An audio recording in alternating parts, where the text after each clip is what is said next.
Are you putting too much pressure on yourself to perform? Like making it work, that energy of let's make it work, make it like we want to say we're all in energy and we're going to make it happen. But make it happen and being all in doesn't mean you have to constantly be making it work. Because then you're not making time for yourself. You're not making time for memories and your family, and you're not making time to make money. You're just making more mistakes and making more misery for yourself. This is one of the most common mistakes that so many make. Business owners, side hustling SiStars. It's not just business, but even just in life itself. I see friends and family do it all the time too, focusing way too much on the results rather than the experiences they're having right now. We lose sight of the presence that we're in. So let's burn down that bullshit right now in this episode. If you're tired of the boring business coaching bullshit out there and the mindset woo that doesn't really work and just leaves you feeling even more lost in outer space, well, my Mystic SiStar, you have finally landed in the right place. Welcome to the Sorority with Jessica Mystic, the podcast where we ditch the brain shame and learn how to manage that creative, multi-passionate, magnificent mind of yours. That's right, I'm going to help you cash in on your creativity and chaos through mindfulness and creating cash habits that work while building the most beautiful and abundant life for yourself. With weekly integration activities and my proven manifestation methods, we are going to help you go from feeling unstable to becoming unstoppable in your life and business. I am so grateful to have you here, SiStar. In this community, we are going to rise and shine together. On that note, let's go make some magic. Hello, my Mystic SiStars, my fellow creative and multi-passionate souls. It's your host here, Jessica Mystic, your favorite starseed soul SiStar that's going to cheer you on and love you as you are while helping you go all in on your life, your dreams, your business, so you can make the most out of your life and business with mindful magic and cash habits to help you manifest more money while making more memories and still cashing in on all that creativity and chaos so you can create the life that you truly deserve. I'm setting this old belief system of yours on fire today. We are saying goodbye to making it work. All right? Ramming shit in just where it doesn't fit. If you're stuck, think of it like a stick. When you ram a stick into the spokes and then you're wondering why you keep falling flat on your face and you're just not fucking getting anywhere and everything's so difficult and you feel so broken, it's because you're being so forceful and you're not having fun. You can't be all force with no fun. Think of what happened in the bedroom, right? Just gonna get sore. Shit doesn't work. You have to leave room to explore. Appointments, clients, working out, school, extracurricular activities for your kids, like all that shit. If you're soccer mom and dance mom and hockey mom and whatever the fuck it might be, you got places to be, shit to do, people to see. Since we are such manic multitaskers, we're always wanting to get ahead, which is actually making us spiral more, but we're in this drive of if I keep doing more, I'll get more done and I'll feel better later. But that's not actually how it fucking works, right? Or maybe you're just really distracting yourself with all these extra multitasks as a form of procrastination because you're doing something that feels better than what you should be doing right now. I see you. I fucking know you because I've done it. Like I am you. I get it.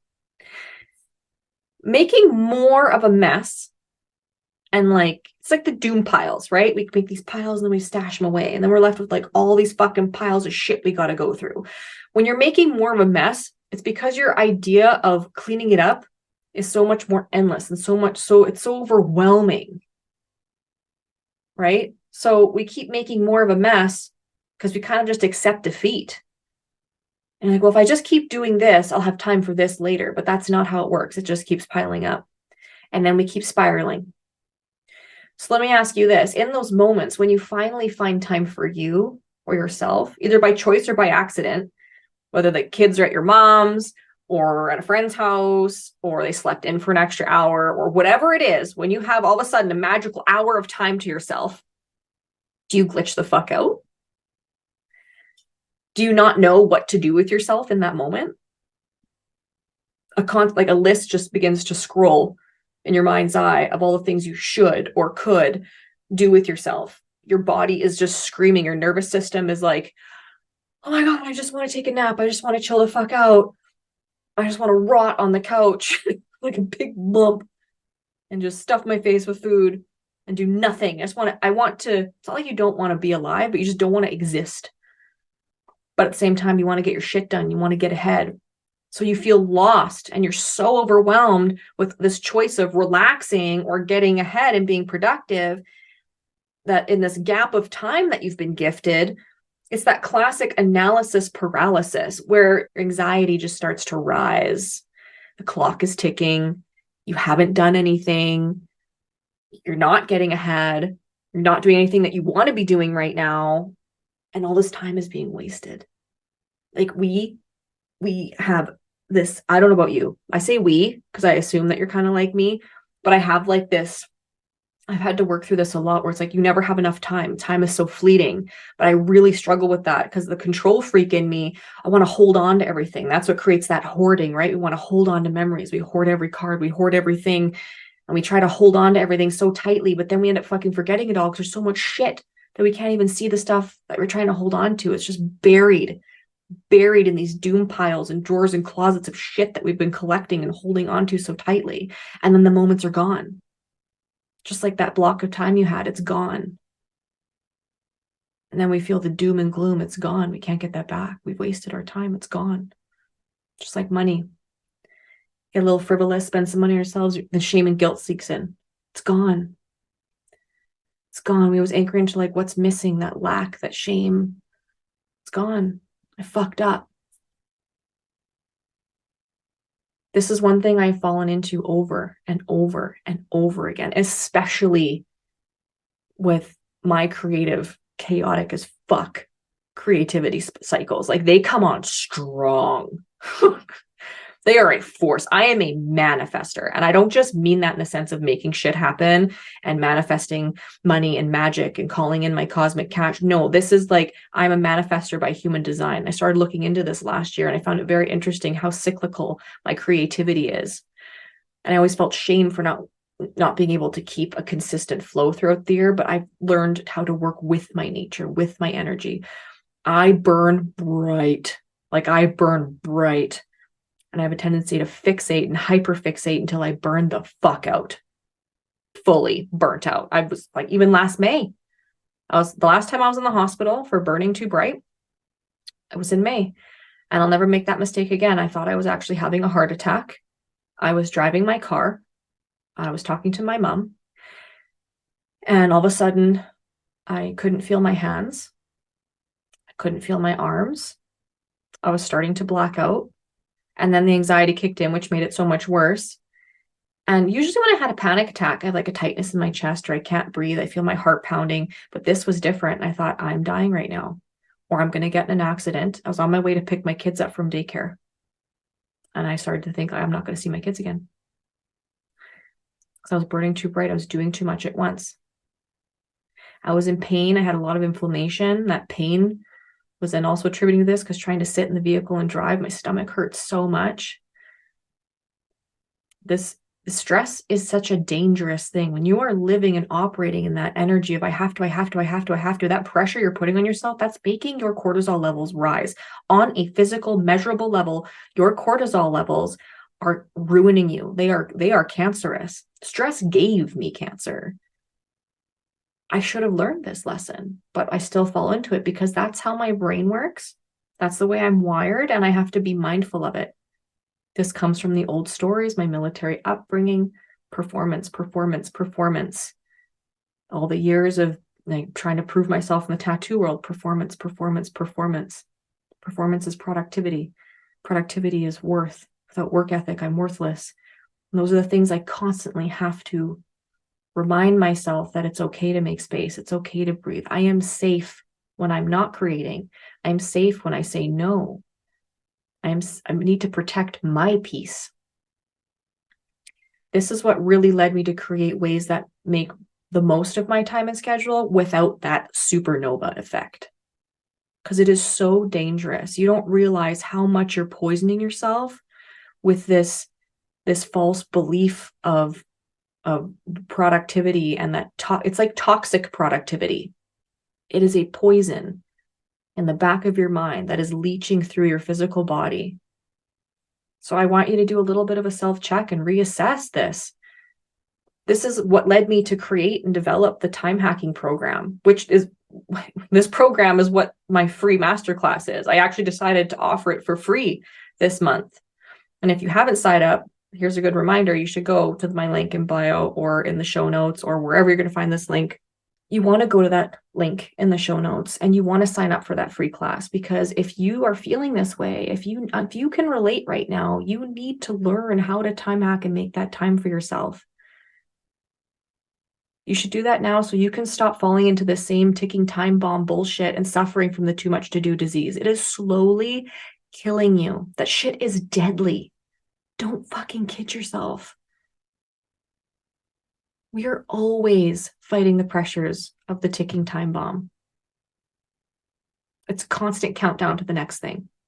And as a multi-passionate mind, it's even to have multiple things in a day, if they're not all in the same creative energy or the energy of your day, that ticking time bomb effect applies to like, I have an appointment at 2:00. So do I have enough time to go from this and like switch my brain to go into this? And then we put more pressure because we don't know if we can go from this to that, or if we've overcommitted or undercommitted, or like when you make plans and you're like, shit, I don't feel like doing that anymore. And then we have that panic leading up to that thing that we have to try and prepare ourselves to go to that would have been joyful if we didn't try to fit it in.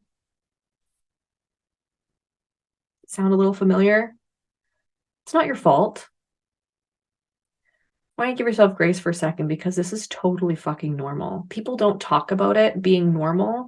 People talk about like, you need to go to therapy, you need to get medicated. I mean, yes, granted, if you struggle with a diagnosis, if you're on the spectrum or ADHD and those are routes that help you, of course, absolutely explore that.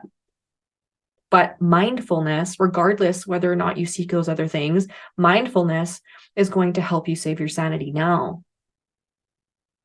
You can get help from others, but if you don't take the time to be mindful with your energy and your time, if you don't take control of your time and your energy, you are going to explode. Where you place your energy is where you place your power. And you don't want to blow the fuck up. But I want you to know that it's not your fault and it's okay. This is one of those core stories we all grow up with. We can't be late. Productivity pays off. Got to work hard. It's almost like we work harder to prove ourselves because we do operate a little bit differently. We might feel like an oddball and we're trying to prove ourselves in some capacity that doesn't align with us. And then that just adds to the fucking pile. Not to mention the unrealistic ideals as a woman in today's society, or I mean, not just women in particular, could be anybody, but I relate to myself and a few other mothers I know and some students I've worked with, where we have this unrealistic ideal of maintaining a home, raising a family, building a career and a business, and still trying to find ourselves as the individual on a spiritual level. It's like that saying, right? It takes a village to raise a child. When I was in mom groups, it reminds me, a village to raise a child. Well, first of all, where the fuck is the village? Because it doesn't really exist. They're like online Facebook groups, but there isn't really a village. Some of us don't have family to look after our kids. Some of us don't have other options. We're just doing it all on our own. I've built my 2 businesses without a lot of extra help. Like my mother-in-law has helped. My mom has helped a little, but for a long time, my mom didn't live here. My father's on the other side of the country, but our parents are older and we don't have an option for someone to just watch our kids all day while we do our shit. And I want to be involved with my children. So it takes a village to raise a child. Well, it's not really available to us. And why the fuck isn't that preached more in business? Our business is our baby. Whether you are a mother in the traditional sense or not, whether or not you have young kids at home or grown kids at home or no kids at all, your business is your baby. And if it takes a village to raise a child, it takes support and community and help in order to build and grow and scale a successful business. You're not meant to do this shit on your own. It's not designed that way, not successfully without burning the fuck out. How are you going to have time to play and do all this other shit if everything falls on you. And I know it feels like that way, especially in the beginning when you're trying to find your way and you're brand new. But this is why, even if you are new in business and you're listening to this, or you're starting a business, you don't know how you're going to do it, don't focus so much on the how right now. I want you to focus on finding your people, finding your one person. Starting to build a community is so important. This is why I created the sorority, this podcast, this YouTube channel. And this is why I've taken it a step further and have built the sorority Mystic SiStars group coaching membership. We are constantly under the pressure to perform, to progress, to keep our shit together, and sometimes very blindly find our way through making tough decisions, big investments, and then overthinking the shit out of every single thing and feeling fucking terrified that we're going to fuck it all up. That fear of failing, falling on our face, wasting our hard-earned money, our spouse's hard-earned money, our family's members' hard-earned money, putting ourselves into debt and not making it back. No one understands the weight of those decisions, especially in the beginning, the doubt, the hard days when we second guess everything we're doing. I did the same thing. I opened the school. I got the space. I leased the space in May. I opened the school in July. And I was so proud of myself that a month of opening that school, I had the same spiral. I started second guessing everything. Should I have done this? Now I'm spending thousands more a month on this space when I could have just had a solo room. But I had to anchor into the energy of, why was I doing it? Because it was exciting and it was fun. Why was it exciting and fun? Where was the room to play? Well, this was my space. I get to decorate it. I get to own it. I get to show up how I wish to. I get to build whatever dream and vision I do out of this space. I get to help others create, explore in another level outside of just online coaching. There was excitement there. I had room to play. And when I felt this doubt, you know what I did? I hired a professional business coach because we all need someone in our corner. And I was in coaching containers. And I made sure I traveled. I went to masterminds and surrounded myself with other people that made big, scary moves. I had support. I had someone to talk to. I joined group coaching membership so I could see other people and humanize what was happening behind the scenes in my business. Creating these connections allowed me to build friendships. Now I can actually have conversations and coffee dates with people who understand me. I found a new way to play that was still productive and still helped me support myself. No one knows how lonely it feels as an entrepreneur, especially like in the beauty business. Everyone puts on a brave face, get all dressed up, doing our thing. We're in the beauty business, presenting the best version of ourselves, want to look hot as fuck, like we're doing great, and we feel like a bunch of fucking imposters while we're doing it. Too busy worried about making other people believe that we've got our shit together when really we don't. It's okay not to have your shit together. It's okay. It's okay to play and have fun. Everyone takes their business so fucking seriously, but they alienate themselves in the process because there's this false belief that we have to perform and do everything on our own or it doesn't mean anything. When you realize that no one understands you or why you're so obsessed with your business, you start to feel ashamed for always talking about your business and promoting yourself, because we shamelessly need to show the fuck up if we want to sell, because selling is the oxygen of our business. We need to sell in order to succeed and survive, but we don't realize how much energetic work there is there and how to set our business up simply and to show up as our best selves out of service so that we can back up those offers. If we aren't having fun and it feels like shit, then we feel shitty and we have a hard time conveying the energy that we actually want in our business. Part of my branding is to be bold, to be colorful, to be fun, because everyone, when I started, it was the same thing. It was like, okay, we're going to be rose gold and gold. We're going to be Jessica Rabbit, lash artist and lash and PMU artist. And then I felt like I had to have days where I need like a makeup artist so I could make videos and like show up a certain way in my content. And then I was like, fuck it. I just want to be goofy. I did some lip syncy reels. I picked music I liked. Some of it was trending, some of it wasn't, but I had fun with it. When I started having fun with it, I saw that growth. I had more connection. People will say, oh man, I saw your thing. And they got to know the real me, and bringing that authenticity led to my rebrand, led to me building my business up from a space of play. And having that play is what took me from 3K to consistent 8K, to then consistent 10K, to then smashing my 6 figures in less than, I think it was like 10 months where I've hit my 6-figure goal. And I surpassed it. I actually hit it. Didn't even know I hit it. And was like, oh shit, I actually made 26,000 more in less than the year because I made space to play. This is why it's so important to find others on your level, others that are growing that sphere of success, and having that support and that space to celebrate as you grow, because celebrating's fun. Getting dressed up sometimes is fun. Going to conventions, feeling a certain way, feeling like you're on your high vibe without feeling fake as fuck.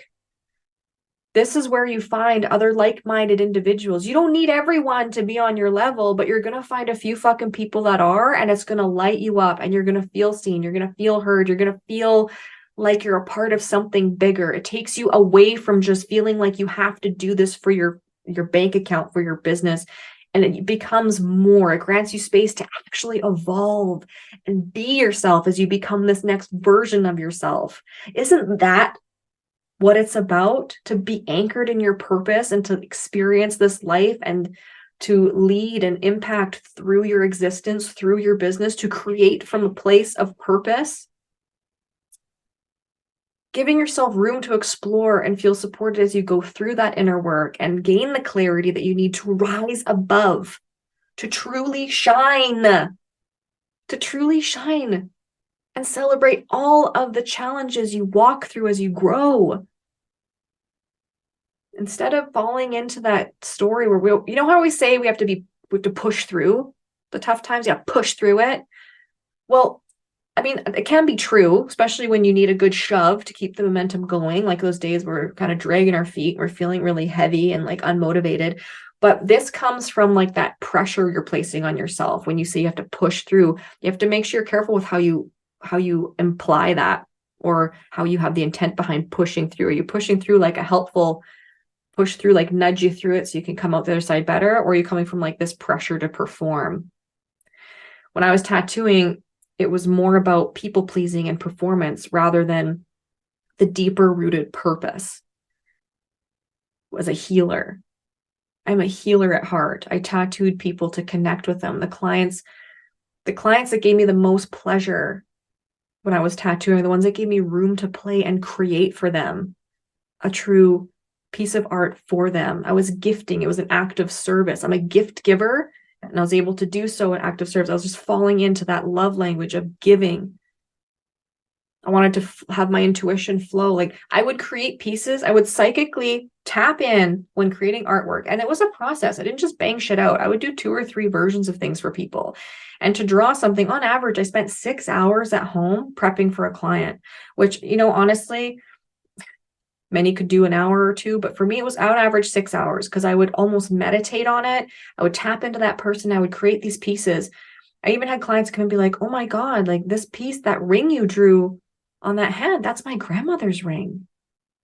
That's incredible. Like I never told you about that. And the things I would pick up and the things I would create, there was so much more to it than just showing up and being my glorified photocopier version and tattooist self. I could do that too, but the more I did that, it wasn't aligned with me. The more I was forcing myself to perform, to show up. I felt like a glorified printer, and it wasn't the same. I didn't like when I didn't take joy in my work, because this is permanent shit and I want to have joy. And even the small tattoos and text, they're still, I like doing script. I like doing signatures. I like doing memorial pieces. I like doing celebratory pieces.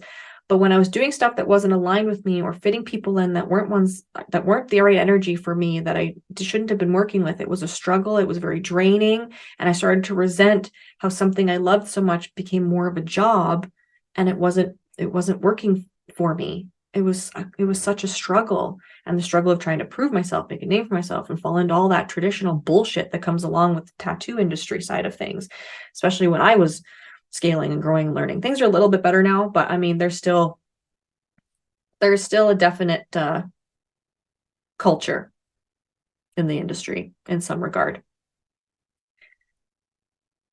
So I'd like you to start thinking, instead of thinking of our goals as deadlines, think of like your day or your week or your monthly outline. I like to say outline because it's not all written in stone. There's always flexibility. We can always change. You can change your fucking mind at any given time. That is the beauty of being a creator. You are the creator of your own life. So instead of thinking of deadlines, I want you to think of it as like your money-making roadmap. And when you plan for a trip or a journey, right, you get your roadmap, at least we all Google our maps now, but I want you to think of like old school where you go buy the yellow book from the gas station and you look at the map and you're planning your route. I used to have to do that for my dad when he was driving across Canada and stuff. We get our maps. I was the navigator. But even if you are on Google, you might see all these little things along the way, right? You're going to look up reviews for stops you want to make or things you might want to see or experience. But it doesn't mean you have to speed through it. You don't have to hit the highway and miss all of the fun shit on the side. You're a multi-passionate mind. You take joy in squirreling. We do enjoy squirreling. We do. We like to find all the small wonders there are in this world, discovering all the little roadside oddities, right? Like, we like to push ourselves off the edge. So instead of pushing through, I want you to think yourself pushing yourself off the edge. This doesn't mean like you're going to jump to your death or anything. It might feel like that sometimes. But when you feel the thrill of that free fall, knowing that you're safe and supported and you're going to come out the other side, you're not just falling to your death. When you push yourself over the edge, like when you're in rock climbing. I remember this very clearly because I love rock climbing, but I really hated rappelling. Like, it should be fun to come down once you've been to the top. But when you do the ones where like you don't actually climb up the top, you just go up the stairs and you have to climb over the edge and rappel down. I don't know if you ever had to do that. But it was like something we had to do in our excursions with school as kids. Pushing myself over that edge took every single thing in me. I was dead terrified to go over that edge. It's just like climbing down a ladder. I also am dead terrified trying to climb down a ladder. You should see me try to climb down a ladder. I suck at it. I can climb up a ladder, but I can't fucking get down it. I'm better off to just like push myself off the edge and jump down. And if I can't jump down, it's the most awkward thing to watch. Seriously, I'm going to post a video on that in my stories. But when you push yourself over the edge, when you push through that fear and you go over the edge, that crippling fear where you're just like, I'm going to fucking die. Like, I can't do this. I can't do this. Like, I can't do this. But you already got up there and you have to do it. You don't want to be embarrassed by not doing it. You're just like, hey, just fucking do it. You rappel. You go over the edge and you rappel your way down. You actually have fun. It actually feels good. And once you do it, you realize how easy it is. It's not even hard because the hard work was climbing up the goddamn stairs, getting to the top of the thing. All you had to do was go down and come down the other side. We get so worked up that we don't realize how easy it is to actually just have fun with it. And you want to try it a few more times. When you're younger, like, look at my toddler. He climbs up high shit and just fucking gives her. Even broke his finger when he was 1 because he was jumping off a table at daycare. Like, no fear. But all the stories and the pressures we put on ourselves, that's where the fear starts to creep in. And we're really good at trying to talk ourselves out of shit. So if it's something that excites you, I want you to act on it before you talk yourself out of it. Because that's where you're going to find that energy of play. If you're excited, fucking go for it.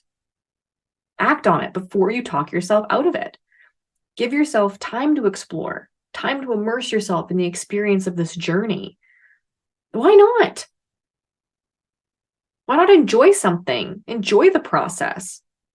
Experience your trip or take a trip, take a class, enjoy the journey. I used to dread travel. Like, it was such a waste of time. I went to like survival mode. It's like a lot of anxiety for me to go anywhere because I have a lot of limited food. Food is a big thing for me. I'm very limited with all of my allergies and what I can and cannot eat. And travel can be very difficult. But the last time I went to LA, I found ways to work through that. And actually I was so excited about going. I focused on what I was so excited about instead of like the dread of what travel would be. And you know what? I actually had a good fucking trip. The travel wasn't that bad. I was fed, I was fine, I was safe. I got to experience the lounges. We make ourselves sick by putting pressure and expectations, and we drown out the possibility of play. So I really want you to tune in this year. If anything in 2024, abundance is coming to you. Just know that. But the more you focus on play, the more you're going to get paid. This is why I started doing more money walks. Last year, I started taking my morning walks and movement to get out of my head, to get out of my busy fucking brain and into the moment.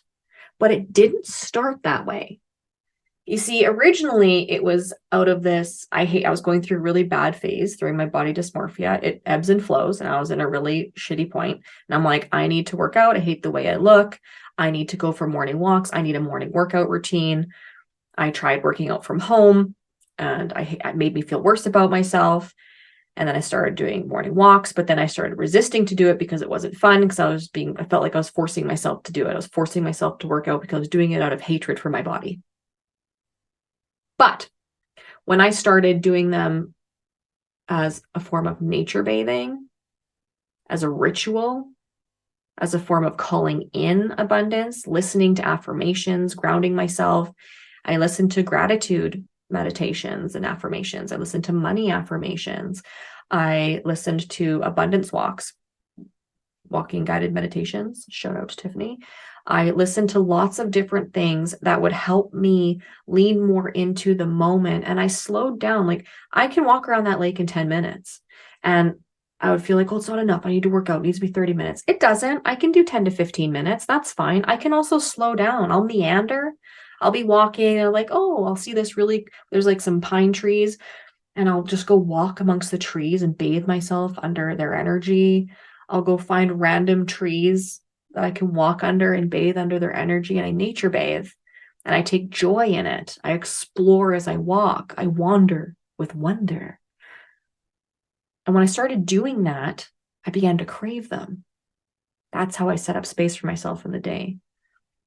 Slowing down, making space, holding space for myself, allowing myself to wander, meander, to go at my own pace. Some days I walk really fast. Other than that, I might want to slow down. There's no timer here. There's no ticking time bomb. Take in your surroundings. The way I would take in nature, looking around at nature, the way the air smells and feels. I'd reconnect with the earth under my feet. Was it crunchy? Slippery? Sometimes I would go slow because I was scared of falling, walking on the grass instead of walking on the path. Oh my gosh, right? It's so vital, especially if you're a starseed like me, to reconnect with this body, with this plane of existence, to marvel in the expression and expansion of abundance and creation around us right now. If anything, today, I want you to take this away. I want to end it with this. You are a part of this design existence. Let's make these I am statements. I am part of this divine existence. I have been created for a purpose, to live this life fully as I am. I am as potent and as powerful at creating and co-creating with the universe, with God, with goddesses. I make a difference in this world through my creativity, through my gifts, through my passion. My work is divine. My thoughts are my higher self communicating with me, guiding me with intention to share my gifts with the rest of this world. My creativity is my purpose. I am creative. I am powerful. I am creating experiences and opportunities for others and myself. When we make time to play, we get inspired. Inspiration feeds our creativity. It gives us life. It puts the pep in our step. as we walk along this path of self-discovery and aligning more with our purpose and our work, building our business that makes a difference. Having a bank account that supports our way of living, our family, to create more opportunities for others. The more I make, the more I can share with the world. The more we play, the higher payday. So how are you going to play today? What is it you've been wanting to try, but been putting off because you're too busy with other important things to do? So I'm challenging you. I'm challenging you to prioritize play. Play feeds all top 3 categories from that previous episode: your profit, your productivity, and your personal growth. So I want you to do an AI exercise, that actionable intention. I want you to integrate this and take an inspiration day. That doesn't have to be all day. You can fit this in at any time. Take a money walk, do an abundance dance, wander and wonder, discover, dream, explore your surroundings, craft, go to the craft store, walk around, get inspired, look at shit. You can pretend, load your cart up with a bunch of shit and then put it all back. I don't care. You can peruse Amazon, do the same thing. I do it a lot, but I find this is more effective if you just go out, go to a store, go look at something. Go to Shoppers Drug Mart or whatever drugstore you have and go look at nail polishes and look at the names of them. Go look at things, get inspired by something. Something will be exciting. Something will be cool. Something you're going to see. Go do something that's out of the norm of what you're doing right now or planned for yourself. Like a spontaneous inspiration side quest. I want you to take a picture or a video doing this, actually, and I want you to tag me. Share it in your stories. Tag me on Instagram. I want to see what you're doing on this. I'm going to call it the spontaneous inspiration side quest, or like your play day. Show me your play day. It can be a 5-minute thing. It can be an hour you take for yourself. If you have a day off and you just want to meander and maybe you go for a drive, I don't care what it is. I want you to tag me and show me what you're doing. And what comes to mind right now as you're listening to this? If you're watching on YouTube, drop it in the comments. If you're listening to this, take a pen and paper. What's coming to mind right now? What's something fun that you would want to do? What's something you could just randomly go do? Could be a random word that comes to mind, like field. Maybe you want to go to field and scream. I don't know what it is, but just what's coming to mind. What do you want to do? What do you want to explore? What do you want to look at? I want to go for a walk in nature in one of the parks here. I haven't done that in a while with the kids. Last night we went for a walk and we listened to the owls. We walked around the lake in the dark and we listened to the owls, and they thought it was the coolest fucking thing ever. But I want you to see through the eyes of a child, like your inner child, your children, whatever it may be. I want you to just explore with wonder, because so much passes us by because we're so fixated on what we're not doing yet and what's not feeding our productivity. So drop your declaration of discovery. What are you going to discover? What are you doing? Declare it. Where are you going to go? What are you going to do? I want you to share it in some way. I want to know what it is. Whatever's coming to mind. I want you to listen to that little voice, whether it's in the back of your head, maybe it's in your heart, maybe feeling in your belly. That fluttering of butterflies when you're like a kid and you get really excited about a ride you want to go on at the fair. Chase that high. Get addicted to joy and the pursuit of happiness. Because that's where you're going to start seeing all the shit that's there available to you, happening for you. Just lean into it and help another SiStar out. Help another SiStar get her spark back by sharing this episode. Share it with a friend or family member, a business BFF, or just another busy mama that needs some fucking reminder to find fun again. Another side hustling SiStar, whatever, whomever you think could benefit. Help the world find more fun, to have more play days, so we can cash in on those higher paydays, so we can continue to have fun and explore and create all those memories and experiences and make more impact. Money is energy. And if you're not in the energy of inviting fun into your life, taking things too seriously, you're cutting yourself off. This life is not meant to be lived to meet deadlines. You're meant to live a human experience and actually experience joy while doing it. Go fucking play. Stop taking everything so seriously. I want you to play. Let's lead one another to show up in the energy of joy and receiving as we lead ourselves to discover and unlock all this incredible life has to offer.